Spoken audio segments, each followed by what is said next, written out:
Muy buenos días, hermanos. Gusto saludarlos, gusto verlos nuevamente. Me alegro mucho de verlos nuevamente. Bueno, y como siempre un aviso, los celulares. Mantengámonos en silencio, ojalá lo apaguemos. Yo sé que hay muchos que tienen la Biblia, pero bueno, si tienen la Biblia en silencio y concentrémonos.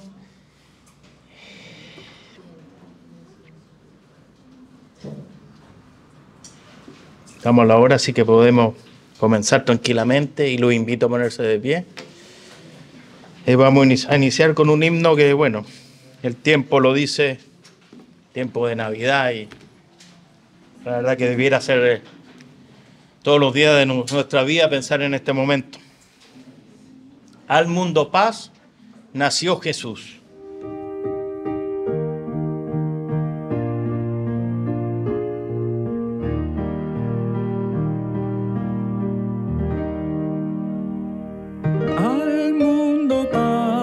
Nació Jesús, nació ya nuestro Rey. El corazón ya tiene luz y pa' su santa grey, y pa' su santa grey, y pa' su santa grey. Al mundo paz el Salvador,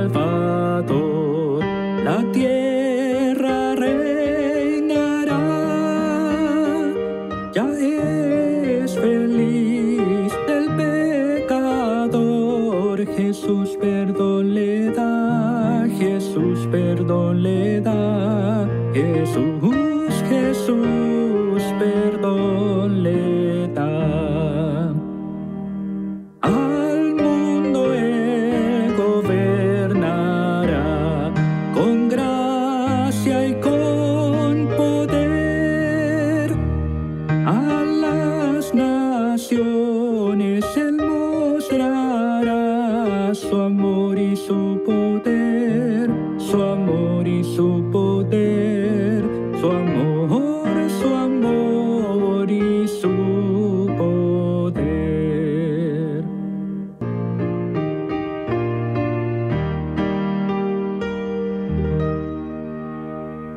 Pueden tomar asiento.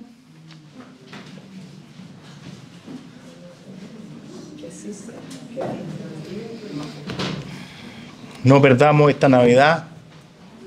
Hablemosle a nuestra gente. Hay mucha gente que todavía no escucha al Señor, y cuando leía la segunda estrofa, el pecador debería estar feliz. Pero la verdad es que mucha gente pasa por alto la Navidad, y hoy día no hay ninguna alusión a Cristo. Es muy difícil encontrar alusiones a Cristo en tarjetas, en el comercio, en los buenos deseos que muchas veces habla la gente o que le desea a uno. Así que no aprovechemos la oportunidad, porque todavía en nuestras casas yo creo que quedan gente que se conversa. Y necesitamos orar por eso y aprovechar de llevar el mensaje. Porque si no nos escuchan en todo el año, yo creo que en Navidad nos pueden escuchar, porque la gente está más sensible. Así que, pastor. Muy buenos días, amados hermanos. Siempre es un placer saludarles, es un placer verles, reencontrarnos. Y doy una cordial bienvenida a las visitas, aunque todos ya somos de casa. Lo que distingo desde acá son solo rostros conocidos, rostros amigos. Bienvenidos, muy bienvenidos. Y lo que decía mi hermano Julio, realmente me sumo plenamente, es impresionante, porque si bien es cierto, años anteriores ya reclamamos, por así decir, lo poco que se acuerda la gente del motivo real de Navidad, bueno, ahora ya se olvidó prácticamente el mundo de ese motivo. Se olvidó, es impresionante. Somos pocos los que mantenemos vivo el espíritu de lo que es Navidad, el sentido de lo que es Navidad, el significado de esta fecha que marcó de alguna manera el inicio de la última etapa del plan de salvación de Dios. Respecto a nuestras actividades habituales, les recuerdo especialmente el día jueves a las 20 horas nuestro culto de oración. Nuestra escuela dominical está preparando el final, la clausura para el 25. Nuestros jóvenes se reúnen el 17 en una reunión muy especial. Y ¿qué más puedo decir en estos momentos? Simplemente pedir al Señor de todo corazón que bendiga esta reunión. He tenido noticias del pastor Hamilton, ayer nomás me escribió y dice que va lenta la recuperación, pero constante. Imagínense, hermano, cuánto están los 90 años, con costillas rotas, salió ileso de un accidente gravísimo. Así que va a durar. Y bueno, gracias a Dios los hijos lo han ido, otros hijos, aparte de los que viven allá, lo han ido a ver, como Felipe ha estado con él. Ahora va a ir Anita por un mes para también apoyarlos, ayudarlos. Y así que, por supuesto, muchos cariños. Siempre recuerda con mucho, mucho cariño su iglesia, la iglesia que, bueno, el Señor lo usó para fundar aquí en Chile. Bien, hermanos queridos, no me voy a extender más, porque después vamos a estar 3 horas con el mensaje. Pero sí voy a dejar a nuestros niños que vayan a su clase de escuela dominical. Muy bien, hermanos queridos. Nuestros niños ya se fueron con su profesora. Ahora vamos a dirigirnos al trono de gracia. Vamos a orar. Qué privilegio más grande el poder orar. Hermanos, llévenos por favor a toda la iglesia arriba.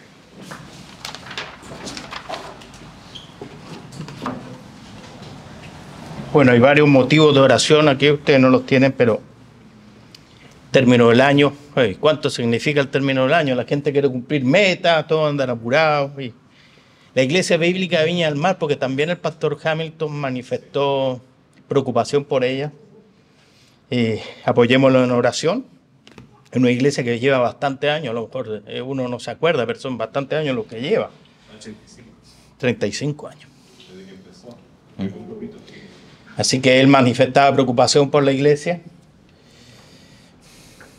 Bueno, oremos por la gente también, por nuestros hermanos que están en distintas partes, que tienen dificultades. Oremos por los hermanos que están en Perú también.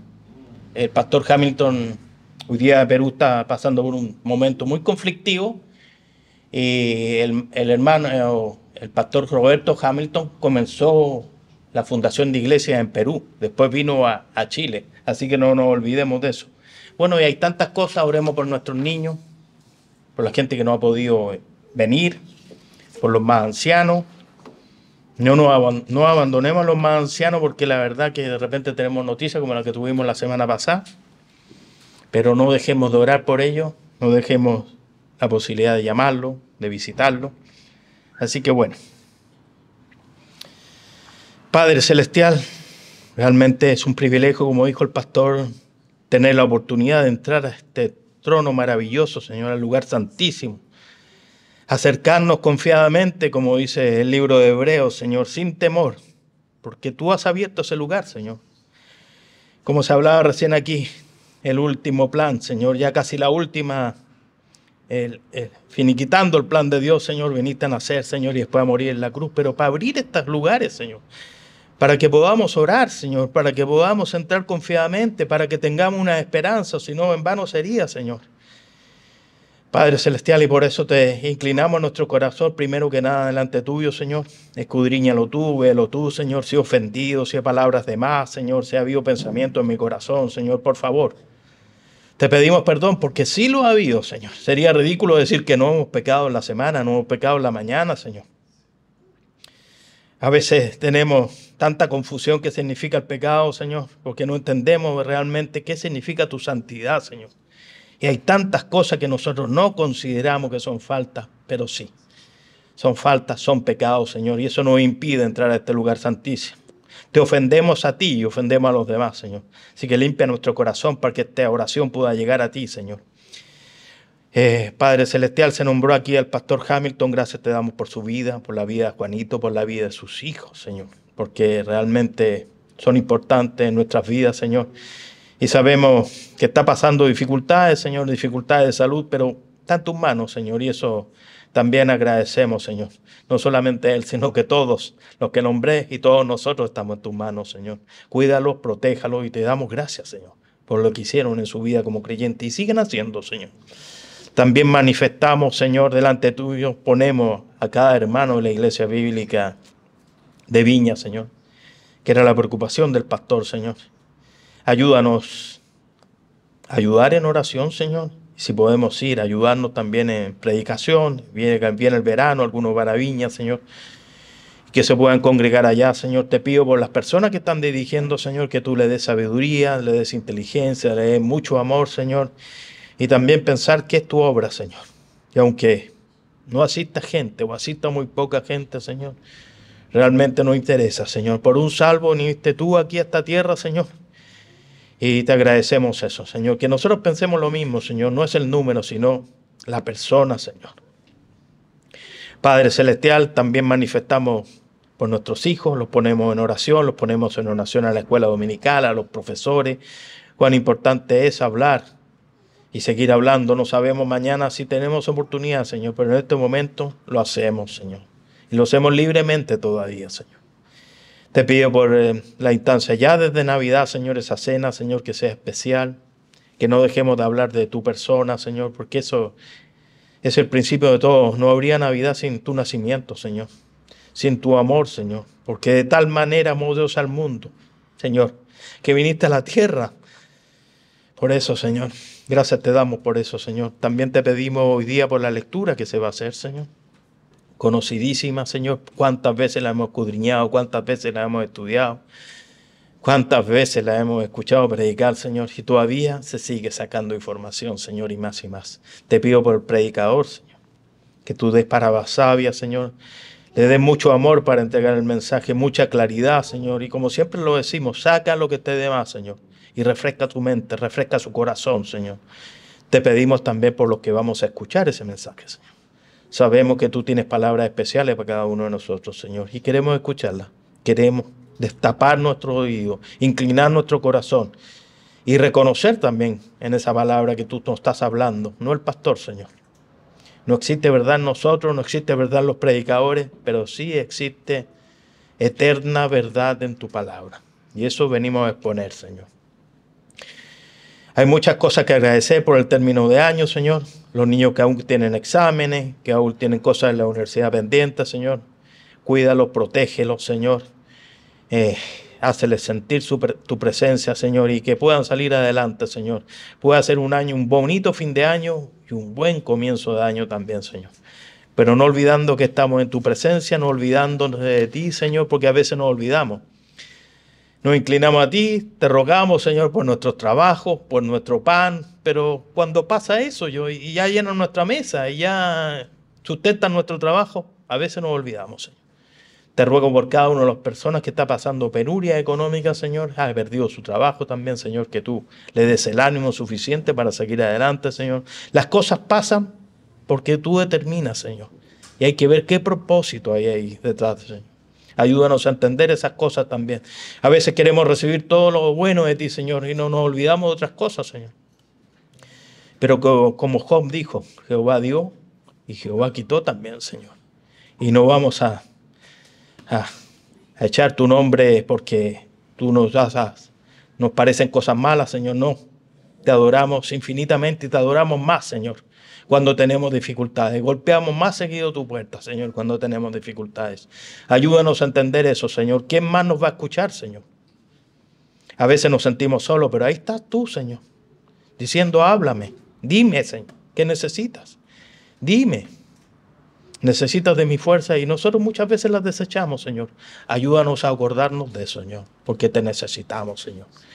Te damos las gracias, Señor, por todo lo que ha sucedido este año desde ya, Señor. Y te pedimos especialmente por lo que queda.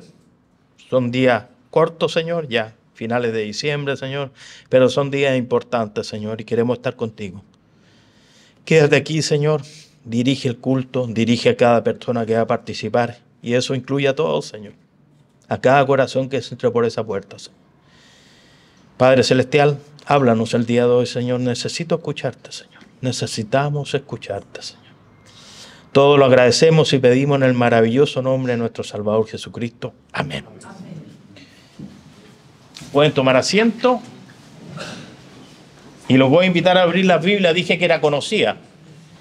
Muy conocida esta lectura. En Efesios 4, 22 al 32. Efesios 4, 22 al 32. Hermano Juan Carlos, por favor. Hola, muy buenos días.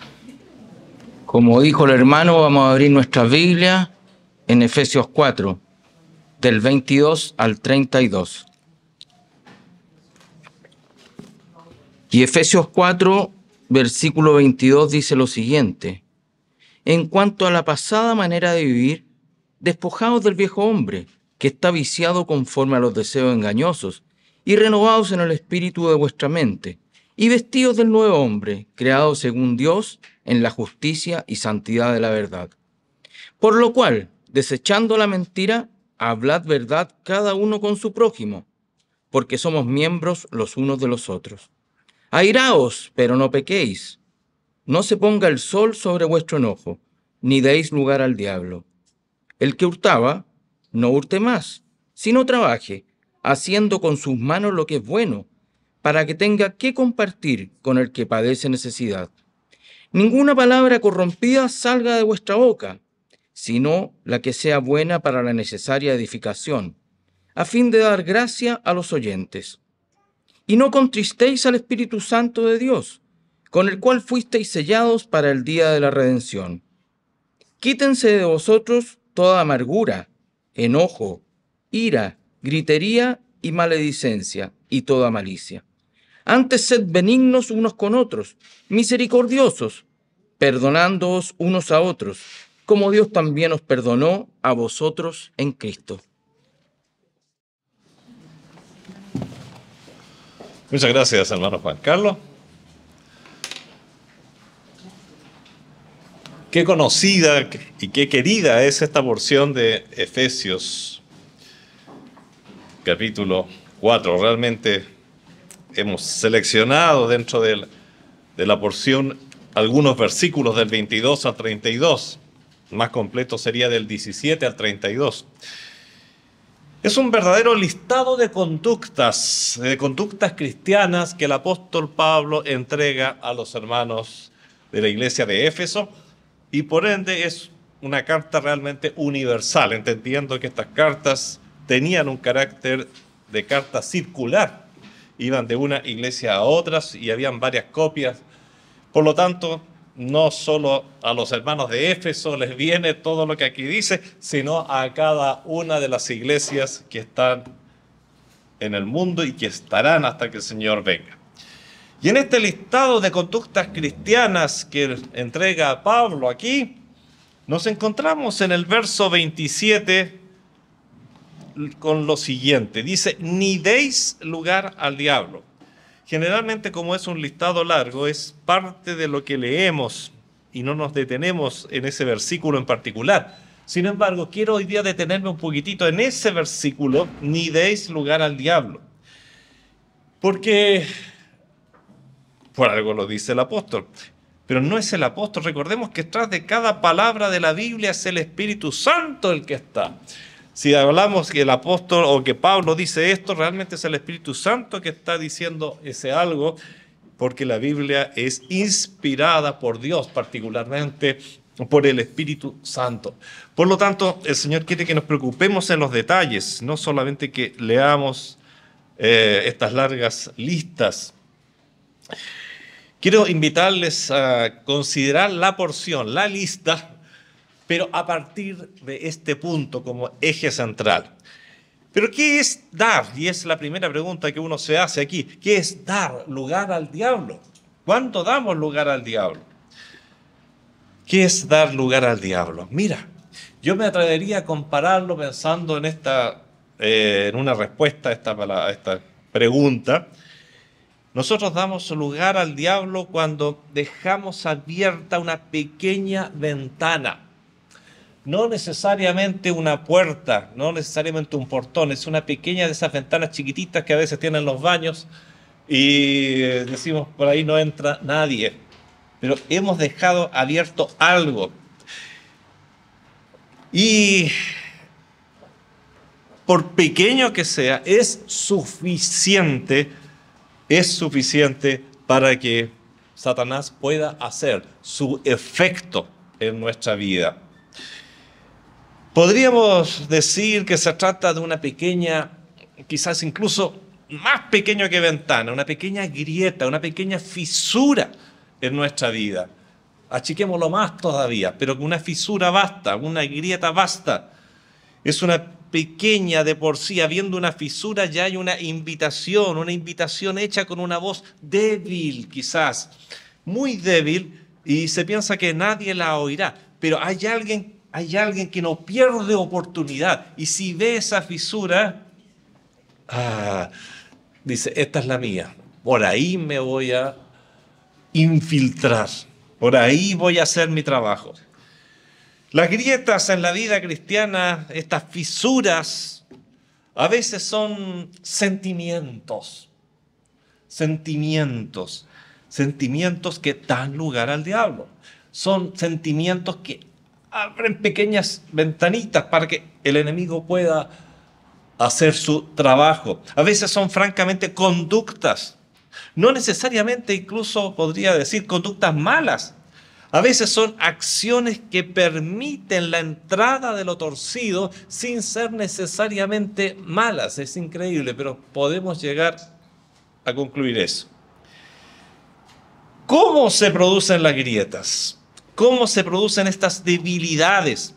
¿Cómo se hacen estas invitaciones con oído muy, muy sutil al enemigo, tanto que ni la misma persona que las está haciendo se da cuenta que está invitando al enemigo? Mira, ejemplos podríamos dar muchísimo. En el mismo Efesios nos da algunos ejemplos en la misma carta. Por ejemplo, el hablar en demasía del enemigo puede producir grietas. Estamos hablando de Satanás, pero una cosa es hablar y otra cosa es hablar demasiado de él. Y por eso decía que algo puede empezar muy bien, pero puede terminar mal. Es importante y es deber de todo cristiano saber del diablo, saber de sus huestes, saber cómo ataca, saber su organización, para poder así también defendernos, para poder orar mejor, para cuidarnos. Sin embargo, hay un límite que a veces es muy sutil y que no se debe cruzar, pues estaremos dándole el gusto al adversario en vez de estar nosotros enterándonos, estar preparándonos, de estar apercibiéndonos para saber de él. Es importantísimo saber que Satanás se transforma en ángel de luz y muchas veces las tentaciones vendrán, no siempre, generalmente siempre las tentaciones vienen de una forma muy agradable. Tenemos que poner mucho cuidado con ese tema. Pero el mismo Pablo también dice en Efesios 5:12, cerquita de donde leímos recién, porque vergonzoso es aún hablar de lo que ellos hacen en secreto. Y saben, realmente me gusta más la traducción que se hacía en la versión 1909, donde decía, porque torpe cosa es aún hablar de lo que ellos hacen en secreto. Es decir, está bien saber de Satanás, está bien saber de estas huestes, está bien estudiarlas, pero hasta un límite. ¿Te fijas? Porque más allá de ese límite ya empezamos a abrir una pequeña grieta que produce de alguna u otra manera gusto al enemigo. El enemigo no quiere que sepamos mucho de él, pero tampoco quiere, y le encanta, eso sí, que tratemos de saber mucho de él. Tratemos de saber, porque mientras más tú te metes en ese campo, más fácil es caer atrapado en sus huestes. Me acuerdo en cierta ocasión un joven, no de esta iglesia, doy gracias al Señor, y por eso doy la ilustración, porque no es conocido por ustedes. Me decía con toda inocencia, hablando de estos temas hace muchos años, me decía, qué interesante es hablar de estas manifestaciones de los demonios. Habíamos hablado de posesión y de cosas de esa naturaleza, y estaba fascinado, porque así se afirma la fe de... Yo decía, pero a ver, qué enredado está este cabro. O sea, se afirma la fe de él hablando de las cosas negativas al ver el mundo espiritual de maldad, en vez de afirmar la fe mediante la acción del Espíritu Santo en la pureza y la santidad de Dios. Hay una confusión. Pero es que mira, es que es muy atractivo eso. Comienza tú a hablar de ese tema, comienza a contar la experiencia de una persona que fue endemoniada en una iglesia, comienza y vas a tener la atención en forma instantánea, en forma automática. El ser humano le encantan esas cosas, le encantan. Y de allí, cuidado, se puede abrir una fisurita, se puede abrir una grietita. ¿Te fijas? Tenemos que poner cuidado aún con cosas que pueden ser muy importantes. Saberlas, pero no exponerse a ellas. Qué tremendo. Volviendo a esto, ¿no? Cómo se producen las grietas en el alma. Otro factor para que se produzcan estas grietas, estas fisuritas, estas rupturas chiquititas, estas cositas que permiten pasar primero quizás una brisa, pero ya es una grieta. Otra cosa que las produce es la desilusión. La desilusión. Algo que se esperaba por parte del Señor y no llegó por parte del Señor como uno lo esperaba. Es común que personas, y esto lo he visto mucho en estos casos, a las que se les prometió sanidad divina, queden resentidas, queden agrietadas cuando la sanidad esperada no se produce en ellos. A pesar de que algún líder espiritual se lo prometió, no el Señor. No como doctrina bíblica, sino que un líder le prometió, no, tú estás sana, ya te veo. O sea, no, lo único que tienes que venir a la iglesia es venir y te pondremos las manos y vas a sanar. Y estas personas nunca han leído, parece que Timoteo jamás fue sanado, sino que Pablo le aconseja un remedio de por vida en 1 Timoteo 5:23. Y bueno, ¿y qué pasó con Pablo? ¿Perdió su poder? No, porque la sanidad no es un juego. La sanidad tiene motivos muy específicos en las Escrituras. Por eso Timoteo no dice la Biblia que haya sido sanada, sino que Pablo le aconseja por sus malestares permanentes que haga tal y tal cosa. Pero no lo sanó. Epafrodito tuvo que pasar por una enfermedad que casi le cuesta la vida, y nada menos que por motivos de la obra, y así lo cuenta el apóstol Pablo en Filipenses 2, 27, 30. Pero si Pablo resucitó muertos incluso, ¿por qué no sanó a Epafrodito? Porque la sanidad tiene un plan dentro de las Escrituras. Trófimo tuvo que ser dejado enfermo en Mileto, lo cuenta el mismo apóstol Pablo en 2 Timoteo 4:20, y no pudo ir con ellos, sino que lo tuvieron que dejar enfermo. Pero Pablo no podría haber puesto las manos encima y Trófimo hubiera sanado inmediatamente. Sí, pero la sanidad tiene propósitos específicos en las Escrituras, en los que no vamos a entrar ahora, pero muchas veces se vende como un producto. Pablo jamás fue sanado de su aguijón mientras vivió en la carne. Y el Señor le dijo, no, si no te voy a sanar, Pablo. Eliseo, un poderosísimo profeta, dice la Escritura que murió de enfermedad. ¿Qué cosas no se dieron durante su vida? Pero bueno, podemos seguir y notamos a través de las Escrituras de forma muy clara que la sanidad tiene un propósito específico. El Señor no ha garantizado sanar a cualquiera. Desde otra perspectiva no existe sanidad alguna que no sea un milagro. Tú te haces una herida y al par de días ya has sanado. Eso también es un milagro. No fue instantáneo. No importa, los milagros no tienen por qué ser instantáneos, pero toda sanidad, cada célula que se renueva en tu cuerpo, y eso nos estábamos renovando permanentemente, es un milagro del Señor. Cada vez que respira, cada latido de tu corazón es un milagro del Señor. Pero bueno, no quiero entrar en el tema de la sanidad propiamente tal, no es mi tema. Pero ¿cuántas personas se han producido grietas en su vida por una desilusión? Uy, pero yo fui al Señor y el Señor no me quiso sanar. El Señor sabe por qué. El Señor sabe cuándo. El Señor sabe a quién. El Señor, no le pongas cuestionamientos. Y como este es solo un ejemplo. Hay muchos más. ¿Cómo se producen grietas en el alma? Otro es el mal uso de las Escrituras. Y bueno, de hecho, lo que veíamos recién es un mal uso de las Escrituras. Hay quienes usando diversas porciones de la Biblia han dado fechas, por ejemplo, para la venida del Señor. Y obviamente el Señor no ha venido en esas fechas. Y esto ha provocado mucha desilusión y grietas. Sí, pero ¿qué pasó? Y no se dan cuenta que realmente es un líder el que está diciendo tal y tal cosa. Y que ha mal usado las Escrituras. Hay quienes usando algunas porciones de las Escrituras han concluido que todos los cristianos deben ser ricos, por ejemplo. Con lo que nació el famoso evangelio de la prosperidad. Así que si tú no eres rico, simplemente no eres cristiano, no eres salvado. Dudo de tu salvación porque no eres rico. Toda una filosofía que todavía recorre el mundo por ahí en algunas partes. Te fijas, mal uso de las Escrituras. Y esto produce desilusiones, produce grietas porque la persona no entiende qué está pasando. Y el problema es muy sencillo, simplemente está mal interpretando las Escrituras. Pero por ignorancia de las Escrituras, de la correcta interpretación, se producen grietas. Y sería muy largo enumerar también cuántas porciones de la Biblia tienen interpretaciones caprichosas, simplemente porque no hay mayor conocimiento bíblico o se le ocurrió a un determinado líder. ¿Por qué se producen estas grietas? A veces porque se nos cae del pedestal alguien que se tenía en alta estima.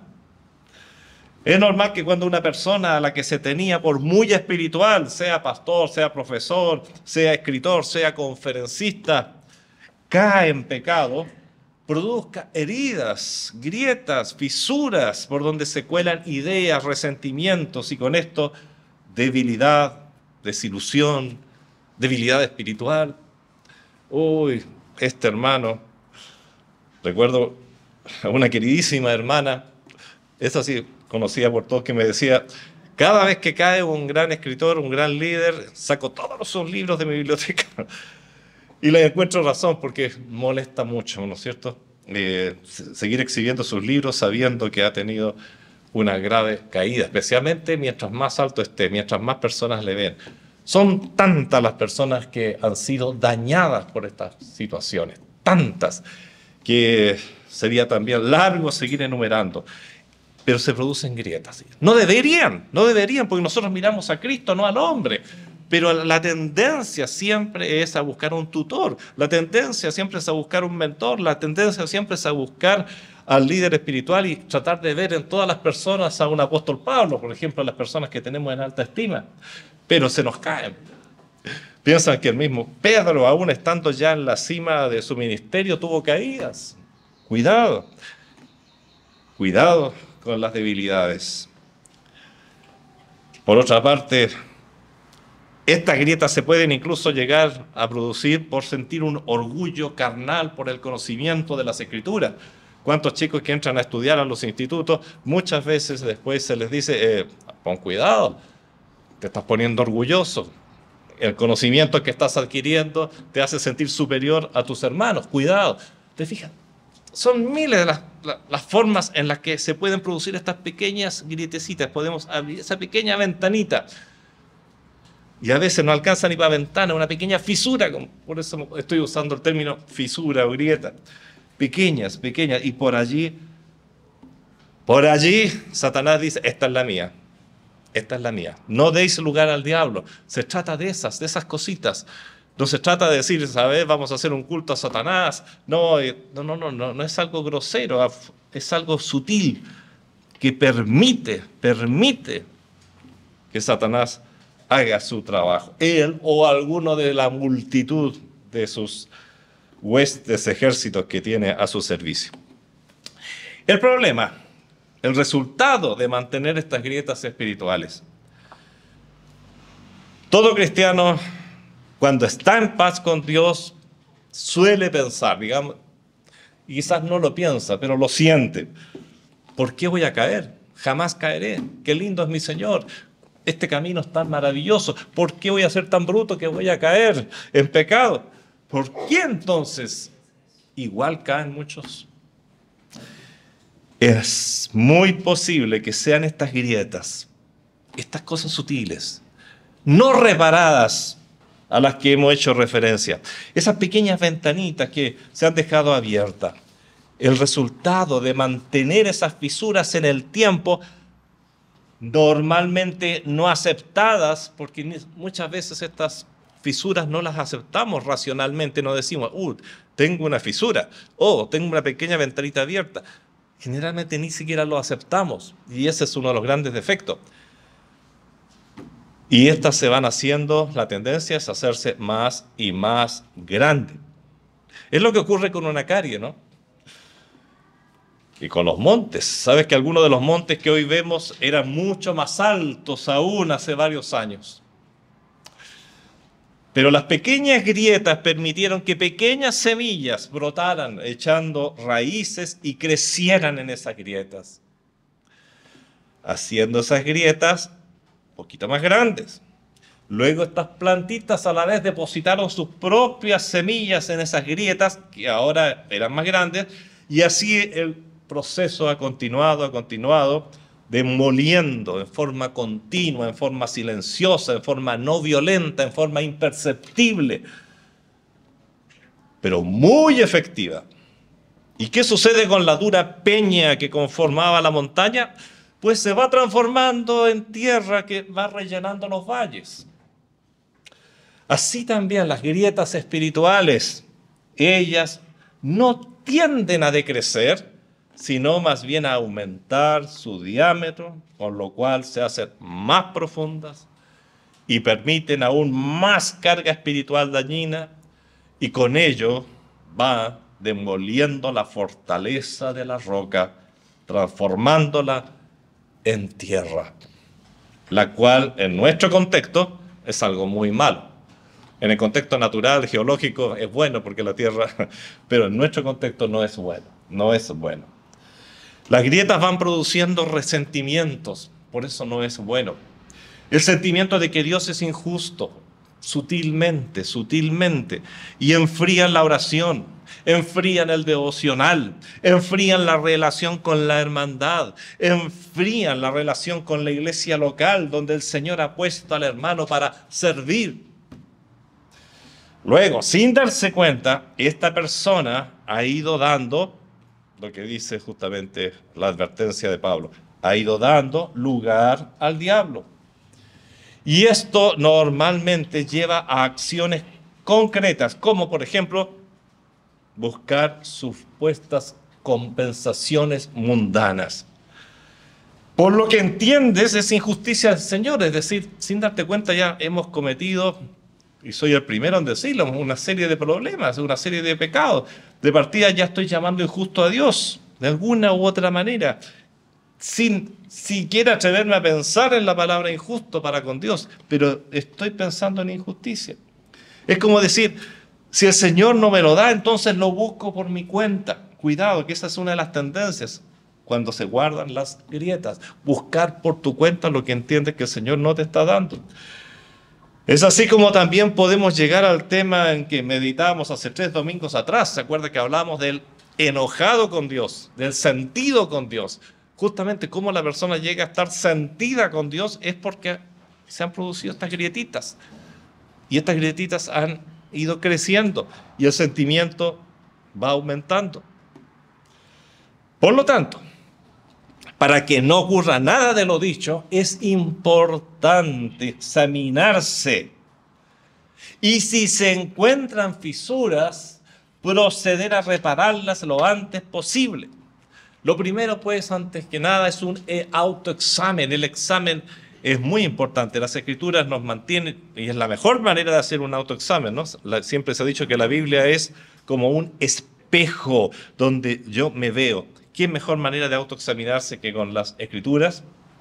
Fíjate que luego de un temblor, luego de un sismo, los expertos examinan los grandes edificios previendo las consecuencias que especialmente se ven en las grietas. A ver, este edificio, por las grietas que tiene, yo diría que se puede reparar. En otros casos, ¿saben? Las grietas son tan profundas, tan estructurales, que hay que demoler el edificio entero. Una represa no se desmorona produciendo un desastre de un día para otro. Primero aparecen las grietas. ¿Cuánto se podría hablar y cuántas ilustraciones tenemos en este sentido? Recuerdo una gran derrumbe de una represa de la que se había advertido en Toccoa Falls durante mucho tiempo, que esa represa tenía grietas, y habían otras 80 represas también con grietas en Estados Unidos, y esta represa reventó, murió, y murieron personas conocidas, muy queridas ahí en lo personal, y también sé que de Ingrid. Bueno, las grietas, pero no fue de la noche a la mañana, estaban allí, y se sabía que estaban allí, hasta que una noche, dice, uno de los sobrevivientes contaba, la explosión fue tan grande, nadie sabía lo que pasaba, y empezaron a correr, pero el agua los alcanzó, mató a la mamá, a la guagua, etc. Todos hijos de un misionero muy, muy querido. Bueno, uno no pierde un diente de la noche a la mañana, sino después que han aparecido pequeñas fisuras llamadas caries. A veces es un pequeño puntito sobre el diente. Mira, tengo ese puntito ahí, pero ese puntito es suficiente para que se metan las bacterias y penetren hasta la pulpa, la parte más blanda y desprotegida, y termines perdiendo el diente completo. ¿Cuánto se podría hablar? ¿Cuántas ilustraciones tenemos en la naturaleza y en la historia de la ingeniería sobre grietas? ¿Se acuerdan el Concorde, esos aviones enormes, grandes, que eran supersónicos, pasaban a la velocidad del sonido y, sin embargo, era para pasajeros comunes? Y toda la flota de estos megaaviones tuvo que ser sacada de circulación el año 2003, debido a que, fruto de un gran accidente, se empezaron a estudiar todas las aeronaves activas y se encontraron, para sorpresa de los técnicos, microfisuras, microgrietas, chiquititas, pero eran suficientes como para poner en peligro a toda la aeronave y, por supuesto, a la gente que iba encima. Y sacaron toda la flota de Concorde del mundo. Ni un Concorde ha vuelto a volar desde el 2003 por esa razón. Vuelvo, y lo que estamos hablando, la importancia del examen. Si no se hubiese hecho ese examen, en el caso de estos aviones, se produjo por un accidente que ya se había producido, y gracias a ese examen se pudieron descubrir todas estas grietas y se evitaron cuántos accidentes. Esa es la idea. El mensaje no es nunca para achacar, molestar, sino para autoexaminarse, evitar el accidente. Una forma de revisar si hay fisuras, si se está dando lugar al diablo, en otras palabras, en la vida, es buscar si hay resentimientos en mi vida. Es una de las bases, ¿no? Buscar raíces de amargura, como dicen Hebreos 12:15. Mirad bien, no sea que alguno deje de alcanzar la gracia de Dios, que brotando alguna raíz de amargura os estorbe, y por ella muchos sean contaminados. Sí, porque al final el daño se hace público, se extiende. Cuidado con las raíces de amargura. Pablo también advierte de la pronta eliminación de las grietas. ¿Y qué dice en 2 Corintios 2:11? Literalmente lo siguiente. Dice, cuídense en buenas cuentas para que Satanás no gane ventaja alguna sobre nosotros, pues no ignoramos sus maquinaciones. Él quiere y vive trabajando, intentando producir esas grietas, esas pequeñas grietas. A ver, con este golpe, ahora sí que voy a formar una grieta. Y cuando está la grieta, ya hay lugar para que él se meta en tu vida. Cuidémonos de estas grietas. Hay mucha advertencia bíblica. Hay que revisar si hay fisuras. Si se está dando lugar al diablo en la vida, es importante considerar el amor para con Dios y su obra. Ese es un buen termómetro, es un buen instrumento, son elementos que sirven para detectar si hay o no hay fisuras. Cuando hay grietas, hay también normalmente falta de amor para con Dios. Pero ¿cómo se manifiesta la falta de amor para con Dios? Es demasiado obvio y lo conocemos todo, y sé que no estoy predicando nada nuevo. Pero la falta de amor para con Dios se manifiesta en la dificultad para orar, para empezar. ¿Por qué? Es muy sencillo. Una de las características más ricas del amor es querer estar con la persona amada. ¿No es cierto, Cristina? ¿No es cierto, Rodrigo? Es estar con la persona, tú quieres estar. Y entonces, ¿por qué no quiero estar con el Señor en oración? Obvio, hay una falta de amor. Dificultad para leer la Biblia. Cuando tú amas a alguien, tú lees sus cartas. Una carta, especialmente antes cuando usábamos todavía el buzón y el cartero traía las cartas. Pero qué emoción cuando tocaba el timbre o cuando dejaba las cartas. Leer las cartas, me acuerdo, recibía las cartas de Ingrid. ¡Qué maravilla! Bueno, la Biblia es la carta del Señor. Si no te interesa leerla es porque hay desamor. Es evidente, es sencillo, no hay amor.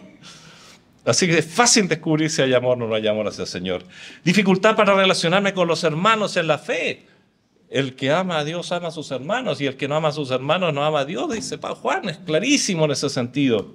Desmotivación para servir en la iglesia local. El problema no es con la iglesia local, es con Dios. Ese es el tema. El amor se manifiesta por saber lo más posible de aquello que amamos.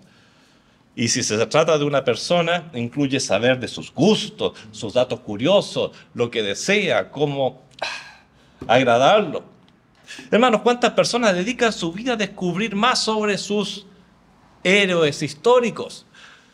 Se dice, lleva 25 años estudiando e investigando la vida de Cristóbal Colón, por ejemplo. Lleva 30 años estudiando a Miguel de Cervantes. Eso es amor por la persona, por su obra, por su trabajo. ¿Y para qué decir de los líderes musicales, líderes juveniles? Se da lo mismo. ¿Qué no quiere saber un fan de un líder? No voy a mencionar nombres para que nadie grite aquí. ¡Ah! Pero ¿cómo no quieres saber? Entonces, no es difícil saber si realmente amo o no amo a Dios.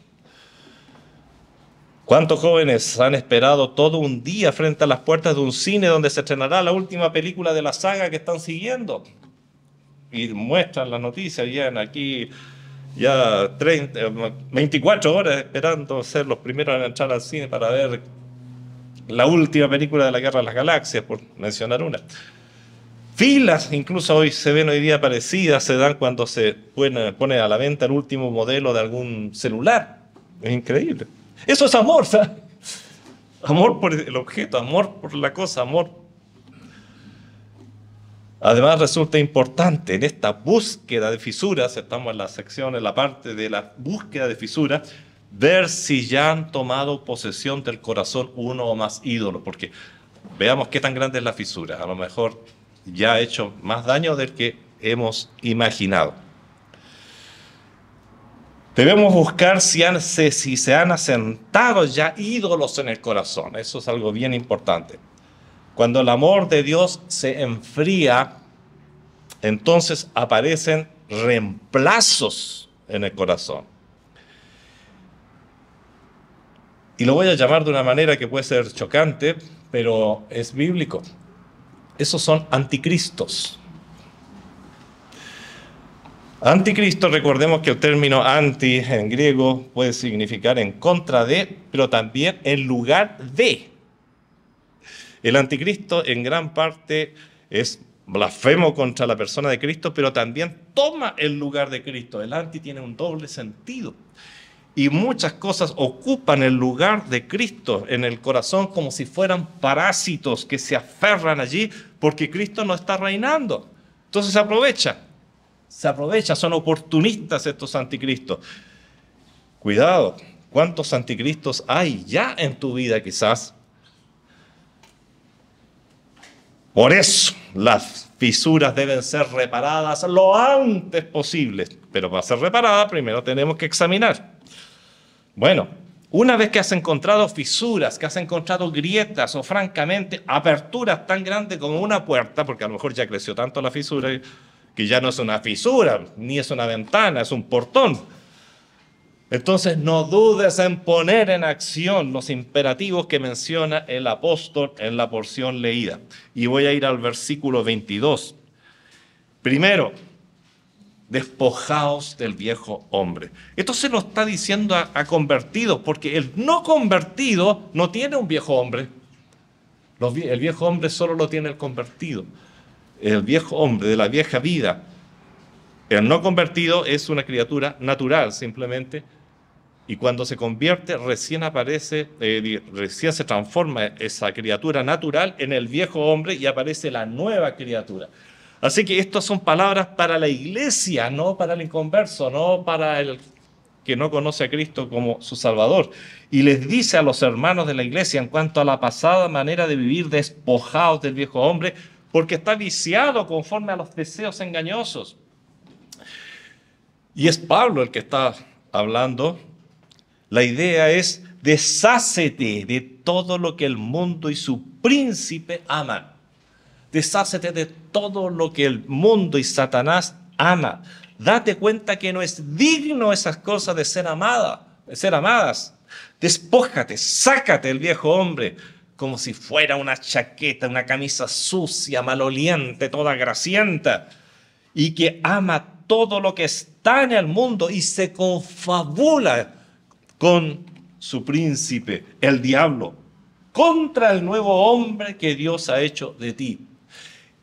El viejo hombre es como la quinta columna que se hablaba en la Segunda Guerra Mundial. Son aquellas personas, el enemigo que ya está detrás de las cortinas enemigas, ya está dentro del territorio que se quiere ocupar y que trabaja desde el interior.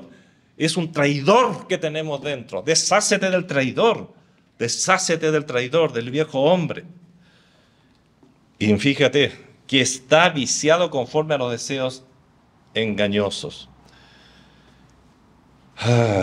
Ese aferrarse a la pasada manera de vivir, ese aferrarse al viejo hombre, es garantía absoluta de grietas, y grietas que han hecho bastante daño ya. Es garantía que se está dando lugar al diablo, usando literalmente la frase del apóstol Pablo, porque ese viejo hombre está, como dice, viciado conforme a los deseos engañosos. Esa quinta columna, ese traidor, y te hará desear cosas que Dios detesta. Lo primero, despójate del viejo hombre. ¿Qué prendas me quedan de la vieja vida? ¿Cuántos ejemplos bíblicos tenemos? Y si vamos desde el Antiguo Testamento, ¿recuerdan Raquel cuando descubrimos que llevaba los ídolos de su padre? ¿Cómo guardaba eso de la vieja vida? Aunque ahí estamos hablando en el Antiguo Testamento, pero igual vale la ilustración. Luego, ¿qué dice el apóstol en el versículo siguiente? No nos deja solo con un despojarse. Siempre la Biblia nos da mucho más. Y renovaos en el espíritu de vuestra mente. Renovaos en el espíritu de vuestra mente, dice el verso 23. ¿Cuánto énfasis coloca el apóstol en cuanto al cambio de mente? Que obligadamente todo cristiano tiene que experimentar. Estoy cansado, estoy aburrido de escuchar la misma frase. La única diferencia entre nosotros que hemos recibido a Cristo y las personas que no lo han hecho es que nosotros hemos sido perdonados y ellos todavía no. Mentira falsa, absoluta. Es mucho, mucho, mucho más que eso. Mucho, me asquea ya escuchar eso. Es no entender nada de lo que el Señor ha hecho por nosotros. La diferencia es tremendamente grande, porque ahora Cristo ha tomado control de esa mente y está cambiando la mente, está cambiando la persona. Hay gran diferencia entre un converso y un no convertido. Y si no la hay es porque esa persona no ha sido convertida. Perdóname, hermano, pero no eres convertido.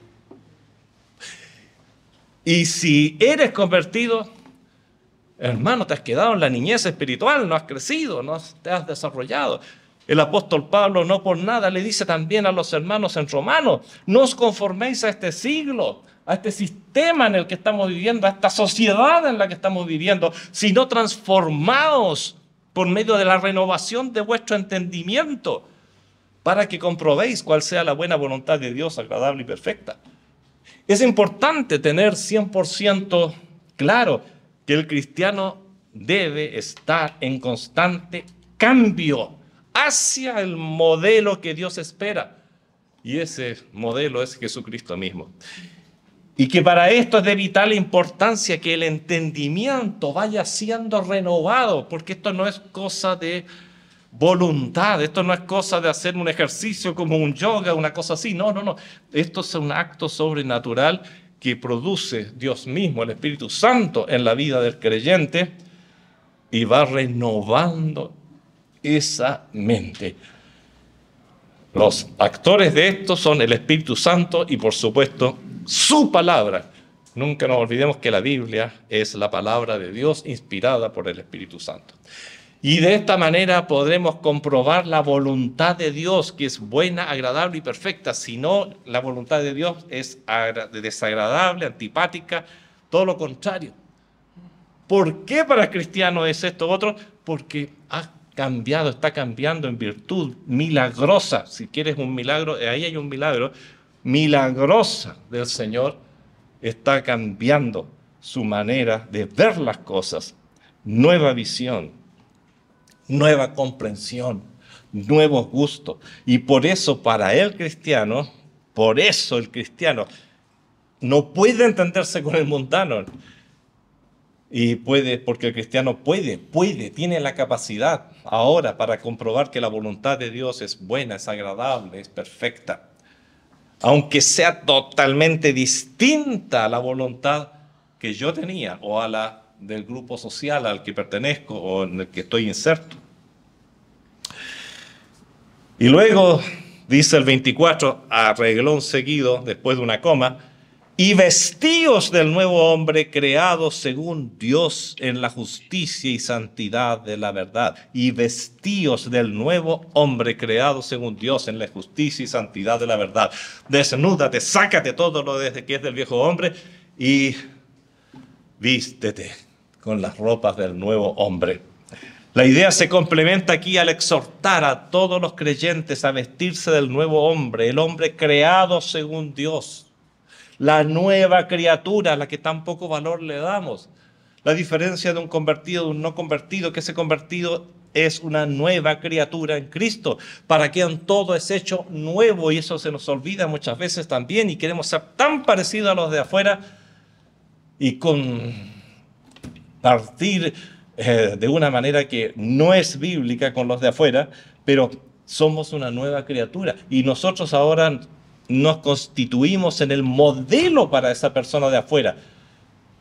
Es totalmente al contrario de lo que suele suceder, porque la tendencia es buscar modelos afuera. No, nosotros debemos ser el modelo. Y si nadie nos sigue, no somos modelo para nadie, es problema de ellos.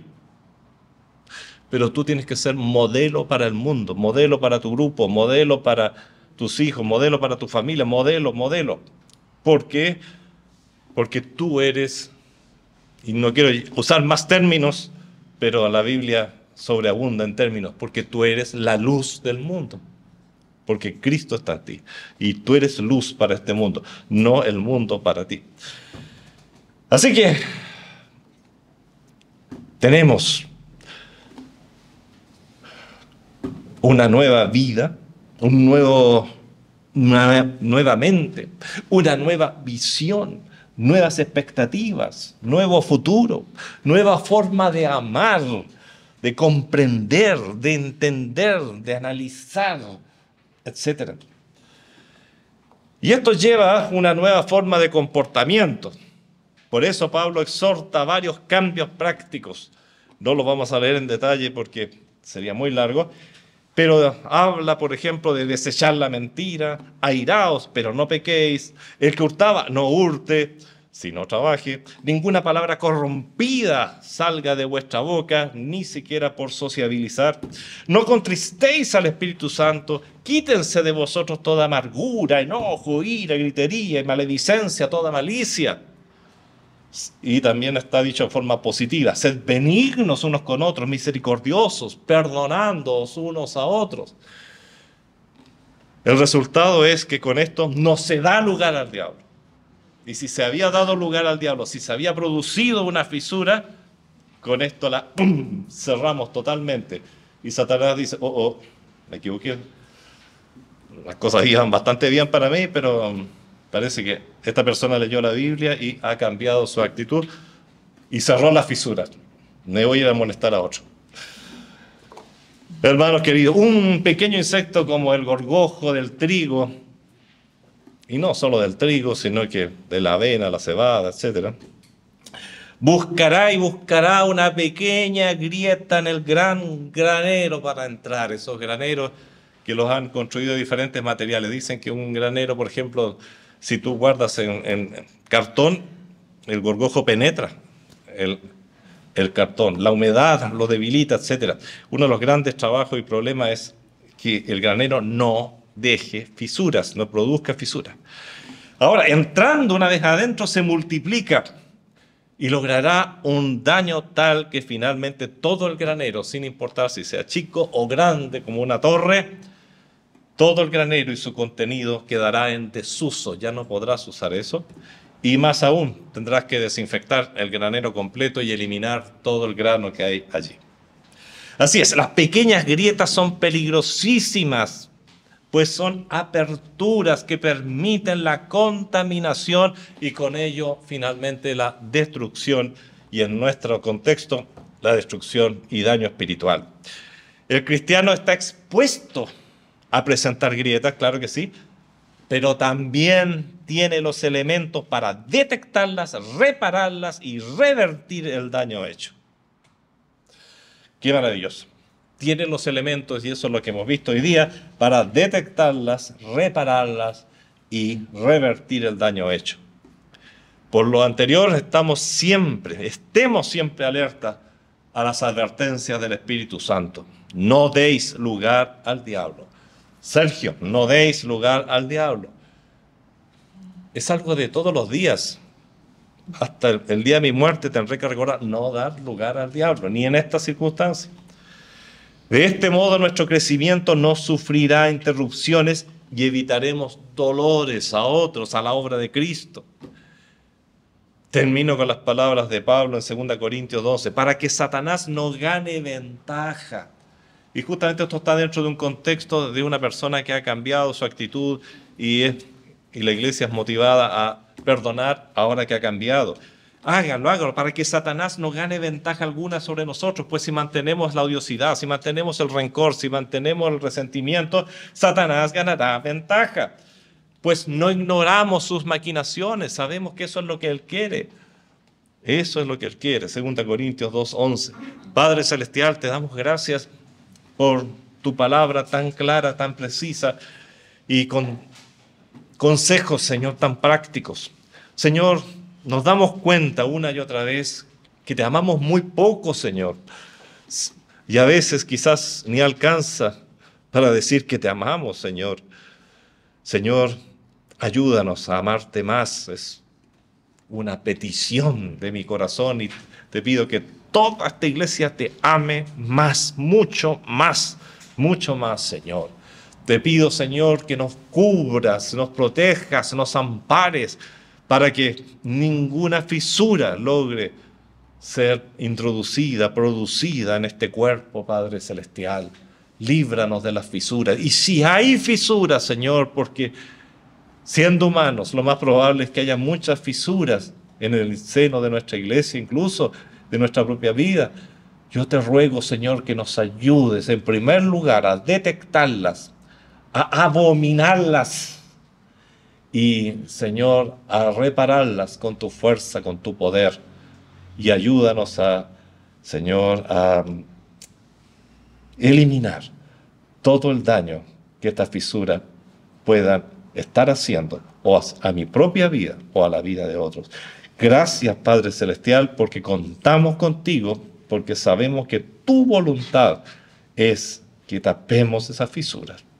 Gracias, Señor. En el nombre de Jesús. Amén. Los invito a ponerse de pie. Y vamos a cantar el himno 133. Es importante analizar lo que dice él. No cantemos por cantar. Estamos pidiéndole algo al Señor.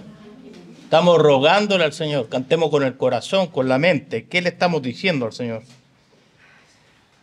Es más que nada una oración.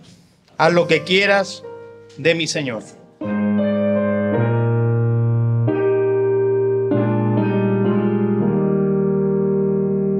Haz lo que quieras de mi Señor, tú el alfarero, yo el barro soy, dócil y humilde, anhelo ser, cúmplase siempre en mí tu querer.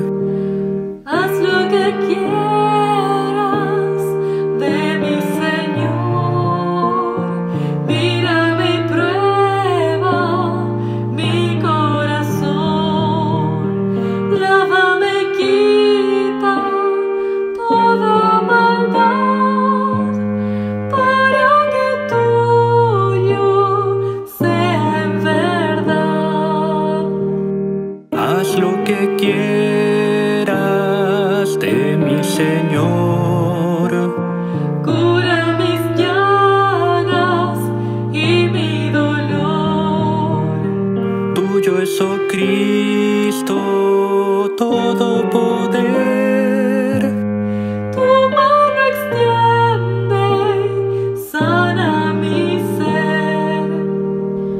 Haz lo que quieras de mi Señor, del Paracleto, dame la unción.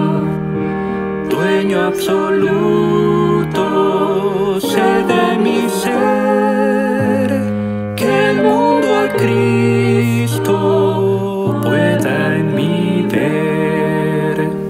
Padre Celestial, damos las gracias por tu palabra, damos las gracias por el mensaje. Y bueno, Señor, cómo no identificar cuánta fisura y como decía el pastor, a lo mejor de repente portones enteros abiertos.